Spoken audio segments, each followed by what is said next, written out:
এই সংবিধান অনুযায়ী তো কিছুই হয় নাই।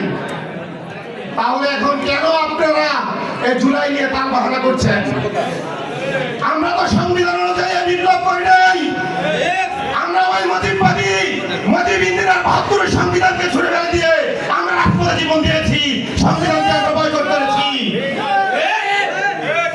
আজকে আমাদেরকে সংবিধান দেখান, হাইকোর্ট দেখান। আমরা কি আপনাদেরকে বলেছি যে আমাদের এই সংবিধানের মধ্যে ঢুকান?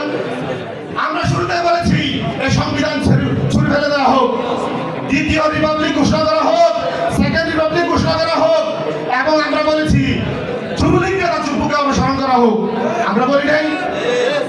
তখন বিএনপির পক্ষ থেকে বিপ্লবী সরকারকেও মানা হয় নাই, জাতীয় সরকারকেও মানা হয় নাই। এখন তারা জুলাই সনদ মানবেন না, গণভোট মানবেন না, তারা শুধু চাই শুধু ক্ষমতা। তারা কিন্তু নির্বাচন চায় না, তারা চায় এমন নির্বাচন যে নির্বাচন শুধু তারাই ক্ষমতা আসতে পারবে। তাহলে শেখ হাসিনা দোষ কোথায়? শেখ হাসিনা তো বিগত ৩টা নির্বাচন দেয় নাই। কেন দেয় নাই? যে নির্বাচনে শেখ হাসিনা ক্ষমতা আসতে পারবে না, সেই নির্বাচন শেখ হাসিনা দরকার নাই। তাহলে বিএনপি কি নির্বাচন চায়? যে নির্বাচনে বিএনপি ক্ষমতা আসতে পারবে না, সেই নির্বাচন বাংলাদেশে বিএনপি চায় না। তাহলে আমরা বলতে পারি আগামী জাতীয় সুষ্ঠু নির্বাচনের জন্য প্রধান প্রতিবন্ধক হচ্ছে বিএনপি। বিএনপি এর নির্বাচন পিছাচ্ছে। যদি বিএনপি জাতীয় সরকার মানত, আরো ৬ মাস আগে বাংলাদেশে নির্বাচন করা সম্ভব হতো, সংস্কার সম্ভব হতো, নতুন সংবিধানের জন্য আমরা অনেক দূরে নিয়ে যেতাম। উপস্থিতি, আরেকটি কথা বলতে যাচ্ছি। আবার সক্রিয় হয়েছে আরএসএস লীগ, কলকাতা লীগ, ত্রিপুরা লীগ, আগরতলা লীগ, আসাম লীগ। তারা হুমকি দিচ্ছে ১৩ তারিখ থেকে আবার লকডাউন করবে।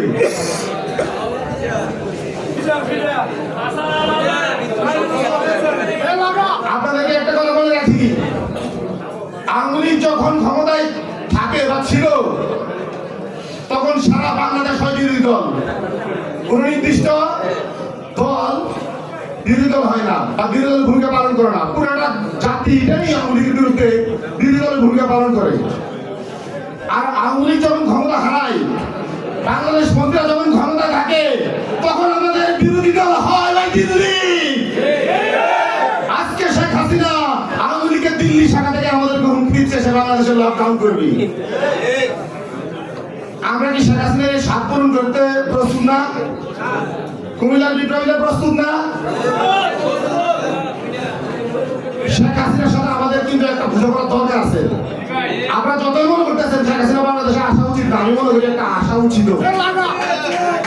কারণ আমরা খুঁজতেছি সে আমাদের যে ২০০০ ছাত্র জনতাকে খুন করলো, আমাদের মাসুম বাচ্চাদেরকে বিমান হামলা করলো, তারা আমাদের খুব দরকার।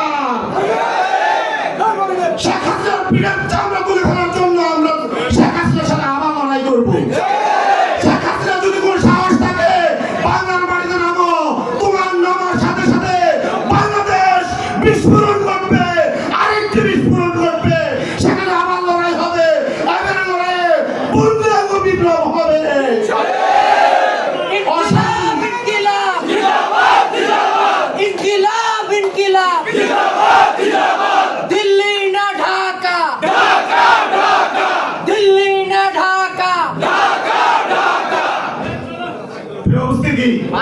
কোন অসম্পূর্ণ বিপ্লব এই বিপ্লবীরা মানবে না। আপনারা কারা কারা এখানে আবার শহীদ হওয়ার জন্য প্রস্তুত আছেন? হাত উঠান। আবার বাংলাদেশে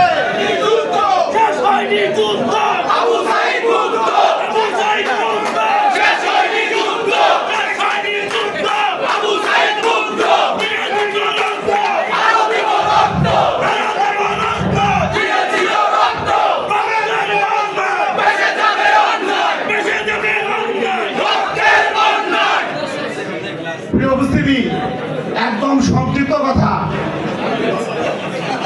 শেষ, এই বাক্যে শেষ করে দিব। অনেকে ভাবছেন গাজার মানুষ খুব হতাশ এবং তারা খুব দুর্ভাগা।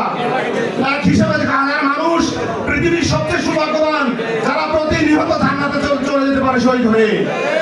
গাজার পরে যদি কোনো সৌভাগ্যবান জাতি থাকে, সেটা হচ্ছে